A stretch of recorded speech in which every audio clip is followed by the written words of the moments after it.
नमस्कार. मी Shridhar Kulkarni, AMFI registered mutual fund distributor, ARN number 1764. आज आपणास भारतीय शेअर बाजारात काय घडामोडी घडल्या या संदर्भात थोडक्यात माहिती सांगणार आहे. आज सकाळी शेअर मार्केट सुरू झाल्यावर तेजी होती. त्यानंतर दिवसभराच्या कामकाजामध्ये चढ उतार होत होते. मार्केट बंद होताना सेन्सेक्स हा 114 पॉईंटने घसरून 77,845 वर बंद झालेला आहे. निफ्टी हा फक्त 4 पॉईंटने घसरून 24,327 वर बंद झालेला आहे. BSE capital goods index 2.05%, BSE auto index 1.81% वर आहेत. BSE IT इंडेक्स 0.56% खाली आहे.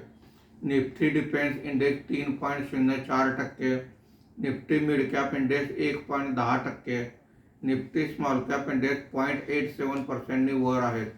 आजच्या कामकाजामध्ये निफ्टीमध्ये वाढलेले मुख्य शेअर्स पुढील प्रमाणे: HDFC life insurance 3.14%, Bajaj auto 2.77%, Mahindra and Mahindra 2.12%, Grasim 1.57% अशी वाढ आहे. आज निफ्टीमध्ये घसरलेले मुख्य शेअर्स पुढील प्रमाणे: HUL 1.94%, TCS 1.40%, tech Mahindra 1.26%, Titan company 1.20% अशी घसरण आहे. आज FIIने 341 कोटी रुपयांची विक्री केलेली आहे. देशीय वित्तीय संस्थांनी 441 कोटी रुपयांची खरेदी केलेली आहे.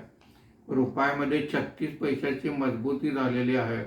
मार्केट बंद होताना रुपयाचा दर हा ₹94.25 प्रति डॉलर असा होता.